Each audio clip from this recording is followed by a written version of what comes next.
아가서입니다. 구약성경 여기 시편, 잠언, 전도서 다음에 아가가 있는데요. 아가 2장 15절에 있는 말씀입니다. 아가서 2장 15절에 있는 말씀 같이 한번 읽어보겠습니다. 우리를 위하여 여우 곧 포도원을 허는 작은 여우를 잡으라. 우리의 포도원에 꽃이 피었습니다. 아멘. 한번 인사합시다. 옆 사람 보고요. 하나님의 은혜가 당신에게 임하기를 원합니다. 하나님의 은혜가 당신에게 임하기를 원합니다. 아멘. 아멘. 한 번 더 하나님이 당신에게 복 주시기를 원합니다. 하나님이 당신에게 복 주시기를 원합니다. 아멘. 아가서는 우리가 좀 잘 보지 않습니다만은 아가서는요 한자인데요. 아자가 우아할 아름답다 이런 뜻이고 노래 가자를 씁니다. 그래서 아가는 세상에서 가장 아름다운 노래 이런 뜻이죠. 히브리어로, 그러니까 구약은 히브리어로 써졌는데 히브리어는 쉬르 하쉬림이라는 뜻인데요. 노래 중에 가장 뛰어난 노래, Song of Songs에서 이게 아가입니다. 표면적으로는 이 쉬르 하쉬림이라는 이것은 솔로몬 왕과 술람미 여인과의 어떤 사랑, 그런 애정들을 여기에 이제 기록되어 있습니다만은 비유적으로 보면 하나님의 그 전적인 희생적인 사랑, 그 아가페의 사랑, 우리를 향한, 그러니까 솔로몬이 하나님이고 비유로 따지면 술람미 여인이 우리입니다. 그렇게 우리와의 하나님과의 관계를 노래한 이 노래가 아가서입니다. 오늘 본문 배경은 여기 15절에 보니까 다시 한번 15절 읽어볼까요? 읽어봅시다. 우리를 위하여 여우 곧 포도원을 허는 작은 여우를 잡으라. 우리의 포도원에 꽃이 피었습니다. 아멘. 포도원에 꽃이 핀 시기에 이야기하고 있습니다. 여러분, 포도나무의 꽃 보셨습니까? 백꽃은 보셨죠? 사각꽃도 이렇게 과실수에도 꽃이 핍니다. 근데 포도나무도 아주 그 솜털처럼 이런 것들이 이제 나 있어요.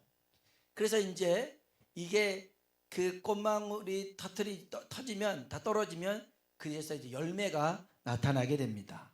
그러니까 포도꽃이 피었다, 이 말은 무슨 말이냐면 이제 열매가 맺혀진다라는 그 뜻입니다.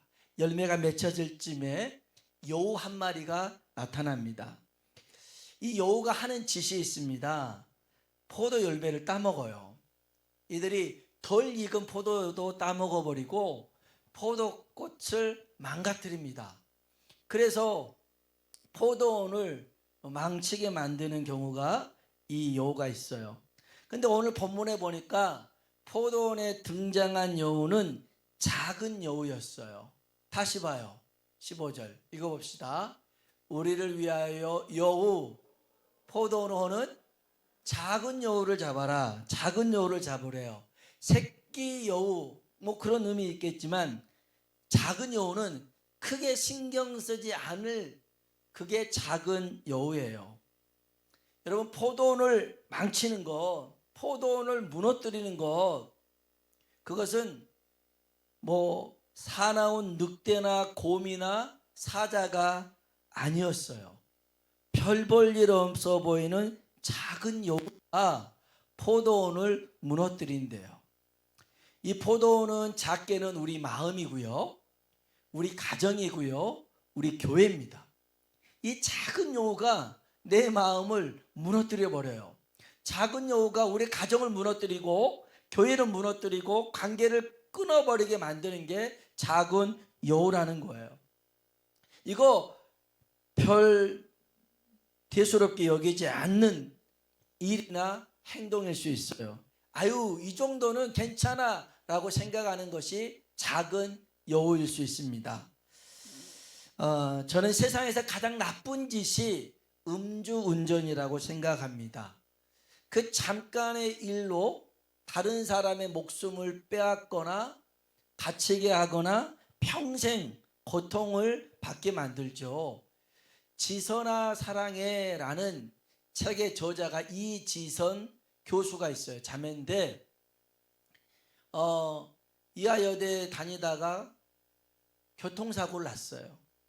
음주운전해가지고 이 사람이 사고를 내고 도망치다가 요 이지선 자매 뒤를 박았어요. 불이 나버렸어요. 화상을 입었어요. 5도인가요? 그렇게 입었어요. 그래가지고 전신화상을 입어서 완전히 사람이 달라져 버렸어요. 그런데 그 사고를 내고도 보통은 뭐 합의를 보든지 와서 미안하다 하잖아요. 가해자가 나타나지도 않았대요. 사과하지도 않았대요. 평생 그렇게 고통을 받고 있는데, 저 개인적인 생각인데요.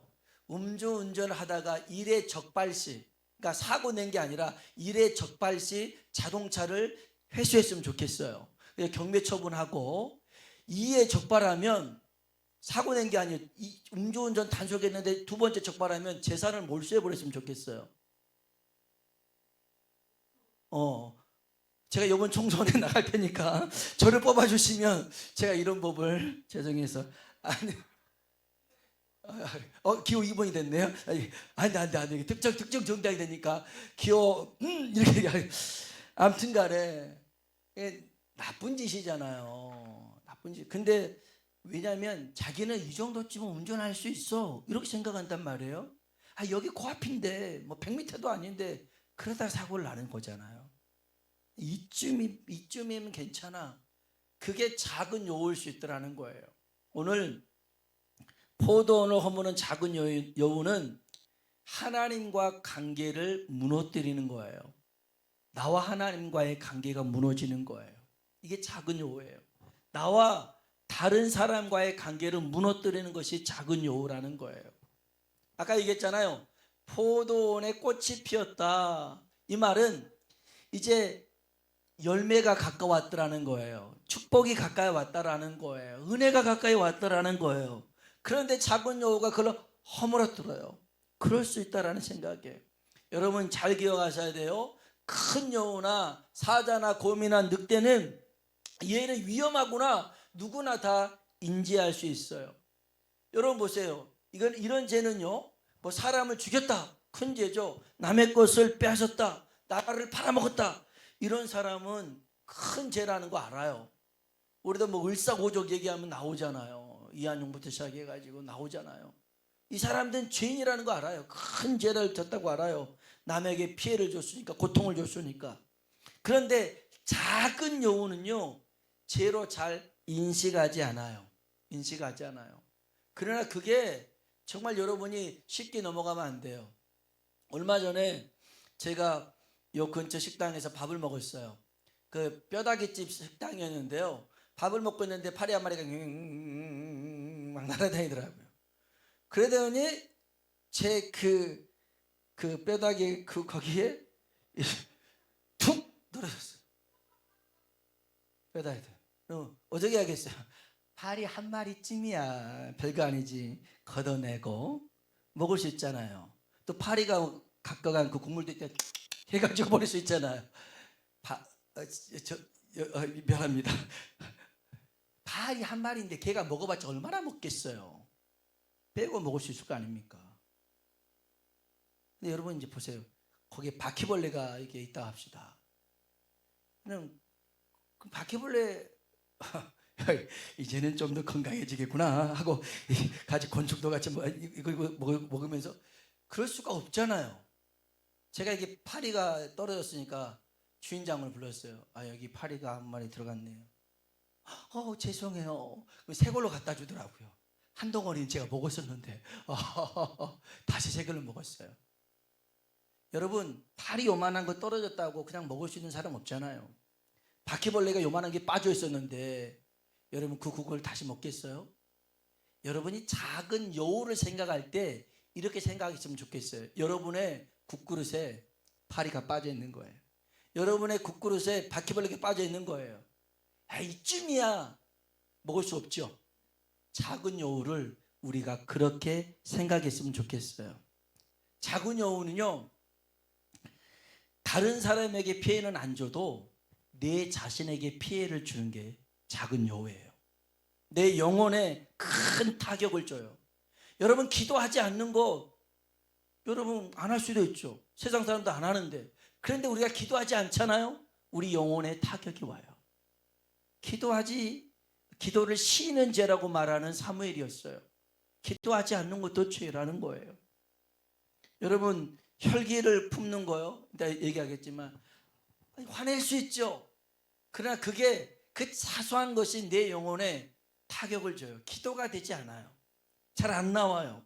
남을 시기하고 질투하는 이런 것들이 내 영혼을 망치더라는 거예요. 여러분, 작은 여우는 하나님의 은혜를 빼앗아가는 죄라는 겁니다. 경험했던 이가 있어요. 다윗이었어요. 시편 51편 볼까요? 10절로 12절입니다. 읽어봅시다. 하나님이여, 내 속에 정한 마음을 창조하시고 내 안에 정직한 영을 새롭게 하소서. 나를 주 앞에서 쫓아내지 마시며 주의 성령을 내게서 거두지 마소서. 주의 구원의 즐거움을 내게 회복시켜 주시고 자원하는 심령을 주사 나를 붙드소서. 아멘. 자, 10절 다시 볼게요. 10절 보면 이 시는 다윗이 범죄하고 난 다음에 하나님 앞에 회개했던 거였어요. 그 안에 뭐가 사라져 버렸냐면 정직한 마음이 없어져 버렸어요. 죄를 짓고 나니까 정직한 마음이 사라졌어요. 그래서 하나님, 내게 정직한 마음, 정직한 영을 주세요라고 기도합니다. 그리고 11절 보세요. 두 번째는요, 내가 죄를 범하고 나니까 성령님이 내 안에 역사하지 않더라는 거예요. 감동을 주지 않더라는 거예요. 가만히 있어도 성령의 감동이 생겨나서 하나님의 궤를 가져와야겠다, 하나님의 성전을 만들어야겠다, 이런 감동을 주셨는데 범죄하고 나니까요 성령의 감동이 사라져 버리더라는 거예요. 기도합니다. 성령의 감동을 내게 다시 허락해 주세요. 그 다음에 12절 볼까요? 읽어봅시다. 주의 구원의 즐거움을 내게 회복시켜 주시고. 아멘. 구원의 기쁨이 사라져 버려요. 죄를 지니까 내가 그렇게 하나님 앞에 서는 것이, 예배드리는 것이 기쁨이었고 감사했는데 교회 오는 게 싫어지는 거예요. 예배가 귀찮아지기 시작한 거예요. 이번 아니어도 되는데 라는 생각이 들죠. 구원의 기쁨이 사라집니다. 자원하는 심정이, 마음이 없어져 버려요. 누가 하겠지, 내가 안 해도 되겠지, 이런 마음들이 우리 안에 죄가 들어왔을 때 사라지는 것들이죠. 사라지는 것들이에요. 오늘 우리 안에 작은 여우를 방치해서는 안 돼요. 잡으시길 주의 이름으로 축복합니다. 여기도 그러잖아요. 포도원을 허는 작은 여우를 따라합시다. 잡으라, 잡으라. 잡아야 돼요. 그냥 돌아다니라고 내비둬서는 안 된다는 거예요. 완전히 망쳐버리는 거예요. 잡아야 됩니다. 그러면 여러분, 이 작은 여우, 죄를 잡는 방법이 몇 가지 있는데, 첫 번째, 따라합시다. 죄에 틈을 주지 마라. 틈을 줘서는 안 돼. 우리 성경 에베소서 4장 26절 27절입니다. 같이 한번 읽어볼까요? 분을 내어도 죄를 짓지 말며 해가 지도록 분을 품지 말고 마귀에게 틈을 주지 말라. 아멘. 마귀에게 뭘 주지 말라고요? 마귀에게 틈 주는 것이 죄입니다. 그러면 다시 보세요. 26절. 분을 내어도 죄를 짓지 말며 해가 지도록 분을 뭐 하지 말라고요? 품지 말라. 분을 낼 수도 있어요. 화를 낼 수도 있어요. 근데 이게 죄가 되냐 안 되냐는 간단해요. 화를 내놓고 계속 그것을 품고 있잖아요. 그것은 죄가 되더라는 거예요. 해가 지도록 혹시라도 속상한 일, 그런 괴로운 일이 있고 다툰 일이 있다면 해 지기 전에 해결하라는 거예요. 해 지기 전에. 이것을 계속 품고 있는 게 뭐다? 죄예요. 마귀에게 틈을 주는 거예요. 마귀님 어서 오세요. 나를 잡수세요. 그런 거예요. 그러면 안 돼요. 분을 품어서는 안 돼요. 두 번째요. 따라합시다. 죄를 피하라. 어떤 죄는요, 피해야 되는 거예요. 성경 볼까요? 고린도전서 6장 18절입니다. 보겠습니다. 음행을 피하라. 사람이 범하는 죄마다 몸 밖에 있거니와 음행하는 자는 자기 몸에 죄를 범하느니라. 아멘. 음행은 견뎌라가 아니에요. 음행은 피하는 것입니다. 피하는 거예요. 자꾸만 그게 노출되면 누구든지 무너질 수 있는 겁니다. 그래서 욥도 그랬어요. 욥이 하나님 앞에 기도하는 것이, 하나님, 내가 처녀를 주목해 보지 않겠습니다. 왜 그랬겠어요? 흔들릴 수 있으니까, 넘어질 수 있으니까 그러더라는 거예요. 여러분, 음행은 버티고 견디는 게 아니에요. 피하는 거예요. 피하는 거예요. 그 다음에 세 번째, 따라합시다. 죄와 싸우라. 죄와 싸워야 돼요. 히브리서 2장 12장 4절입니다. 읽어보겠습니다. 너희가 죄와 싸우되 피 흘리기까지는 대항하지 아니하고. 아멘. 죄와 싸우는데 어디까지 싸워야 돼요? 피 터지게 싸워야 되는 겁니다. 죄를 짓지 않으려고 피 터지게 싸워야 되는 거예요. 죄가 오면 그 녀석이 나 안에 발을 들이지도 못하도록 싸워야 되는 겁니다. 여러분, 도둑놈이 있어요. 도둑놈이 여러분의 집에 들어오려고 비밀번호를 띠디디디디디디 밖에서 계속 눌러요. 삐비비 들리는데도 계속 누르고 있어요. 여러분, 그럴 때 어떻게 해야 됩니까? 문을 쫙 열어두면서 어서 오십시오, 우리 집에 있는 거 다 가져가십시오, 그러겠습니까? 바로 112 전화해야 될 거 아니겠습니까? 그리고 집에 있는 거 뭐라도 들고서 들어오면 작사를 내야겠구나, 이런 생각을 가질 거 아니겠습니까? 여러분, 죄라고 하는 것은요, 거래하는 게 아닙니다. 협상하는 게 아닙니다. 타협하는 게 아니에요. 죄는, 따라합시다, 물리쳐라. 싸워서 물리치는 거예요. 싸워서 물리치는 거예요. 오늘 한 번은 봐줄 테니까 와. 오늘 이번만은 봐줄게. 이럴 게 죄가 아니라는 겁니다. 죄는 피 흘리기까지 싸워야 되는데, 어느 때는 보면 자기가 죄한테 찾아가고 있어요. 그리고 그냥 오늘은 같이 죄 짓자, 이렇게 하고 있단 말이에요. 절대 안 돼요. 죄의 유혹이 온다 할지라도 여러분, 뿌리칠 수 있길 주의 이름으로 축복합니다. 그럼 뭐로 이겨야 될까요? 여러분, 말씀이 능력인 줄로 믿습니다. 시편 119편 11절 볼까요? 읽어봅시다. 내가 주께 범죄하지 아니하려 하여 주의 말씀을 내 마음에 두었나이다. 아멘. 죄 짓지 않으려고 하나님의 말씀을 어디에다 뒀대요? 마음에 뒀대요. 마음에 말씀이 있으면 죄의 유혹을 이길 수가 있는 겁니다. 예수님이 마귀의 유혹을 3번이나 이길 수 있었던 게 뭐예요? 하나님의 말씀이었어요. 사람이 떡으로만 살 것이 아니라 하나님 말씀으로 살 거야. 하나님을 시험하지 말라고 그랬어. 하나님만 예배하라고 그랬어. 그 말씀을 이겼단 말이에요. 여러분 안에 하나님의 말씀을 품고 살아가길 주의 이름으로 축복합니다. 그리고 마지막은요, 성령을 따라 살아야 됩니다. 우리 갈라디아서 5장 16절에 있는 말씀입니다. 읽어볼까요? 내가 이르노니 너희는 성령을 따라 행하라. 그리하면 육체의 욕심을 이루지 아니하리라. 아멘. 성령을 따라 행하면 어떤 욕심을 이루지 않아요? 육체의 욕심입니다. 욕심입니다. 여러분, 욕심이 잉태하면 뭘 낳을까요? 아니, 사망은 너무 멀리 갔어. 욕심이 잉태하면 죄를 낳고, 죄가 장성하면 사망에 이르는 거예요. 그러니까 욕심이 문제예요. 욕심. 이 욕심이 죄에 반응을 하잖아요. 그러면 죄에게 묶여지는 거예요. 그래가지고선 사망에 이르는 것이죠. 오늘 저와 여러분에게 작은 여유가 각자 달라요. 각자 달라요. 그 여유를 여러분이 계속 방치해서는 안 돼요. 잡아야 됩니다. 포도원에 꽃이 피었어요. 이제 열매가 맺혀질 수 있어요. 여러분, 이 정도쯤이면 괜찮아. 술 한 잔쯤이면 괜찮아. 아유, 친구들하고 같이 이 정도 가도 괜찮아. 아니요. 아무도 안 봤을 때 이 정도 봐도 괜찮아. 그 한 번이 하나님과 우리의 사이를 단절시켜요. 멀어지게 만들어요. 오늘 포도원호는 작은 여우를 잡을 수 있길 주의 이름으로 축복합니다. 같이 찬양 부르실까요? 6월절 어린 양의 피로 우리 한번 찬양을 같이 부르겠습니다.